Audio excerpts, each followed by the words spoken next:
Hi, Purpleella here and welcome back to my channel. Today I'm going to talk about autism and talking on the telephone.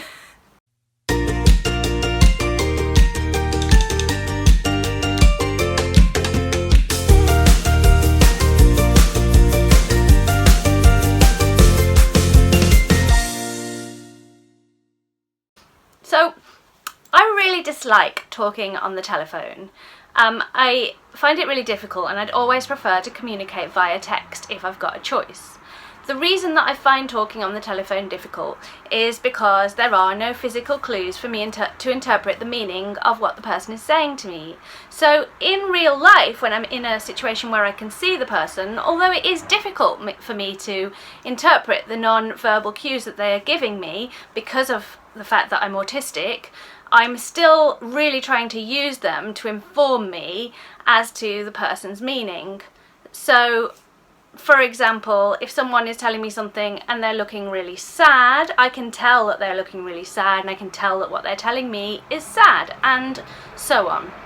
However, if someone is telling me something on the telephone, I'm not so great with tone of voice that I can definitely tell what their feeling is as they're telling me stuff, and that means that I've got half the clues that I need to figure out the meaning of what the person is telling me, and that makes it really difficult and means that I can respond inappropriately.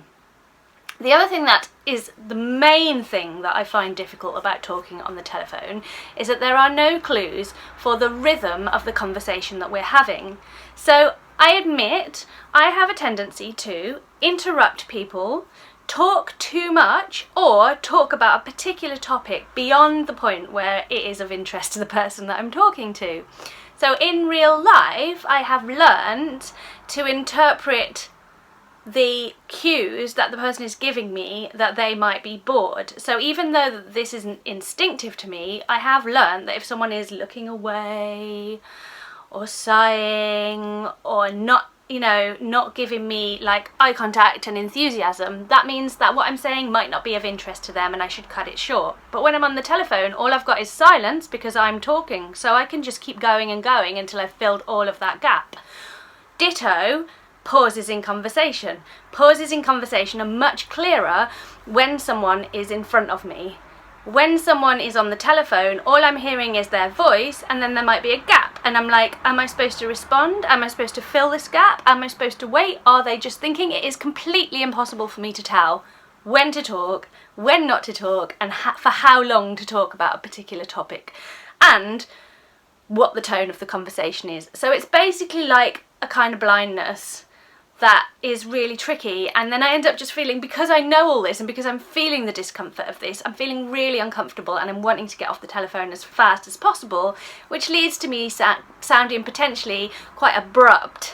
So I've had people describe to me that they've phoned me up to discuss something with me and I've just been like, right, yeah, what's the arrangement? Meeting here, 12 o'clock, brilliant, bye. And they've been like, oh, I was still talking to you, but okay.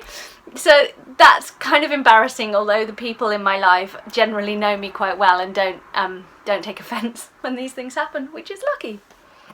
So all of these things that make talking on the telephone difficult for me cause me a huge amount of anxiety, so that if I know I've got to make a conversation or if I know that I'm expecting a phone call, I'm going to be worried about that for hours before it even happens, so that by the time I get to the point of it, I'm not in a very good position to handle that conversation well.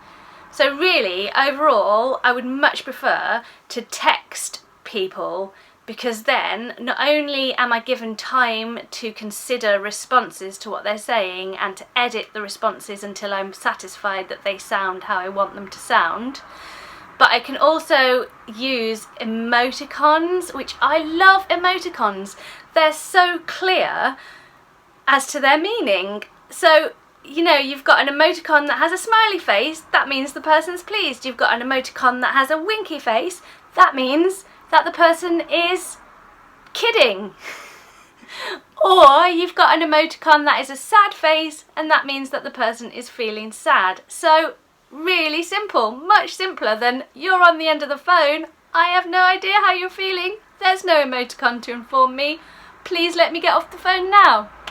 So this is what I think about talking on the telephone, and I don't think I'm alone. I think that other people with autism have told me that they find talking on the telephone difficult also. So if you know someone with autism and you can possibly text, that would be great. And if not, maybe have a chat with them about whether they like talking on the phone or not, to give them the opportunity to get out of a potentially stressful situation.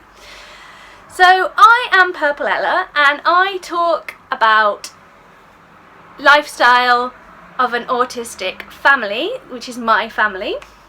We are a family who have 3 members out of 5 on the autistic spectrum, and I'm really trying to build this YouTube channel to be a resource for other families in a similar situation, or anyone that just wants to know a little bit more about what life is like for a family who are predominantly on the autistic spectrum. So if you would like to hear more, then I would love it if you would not only like my videos, comment on my videos, because this is a community and I want to talk to you, subscribe to my channel to make me really smile, or share what I'm doing here, because building a YouTube channel is really hard work and really slow going, and I'm finding it really difficult to get the kind of following that I would like to have. So please help me out and share my stuff.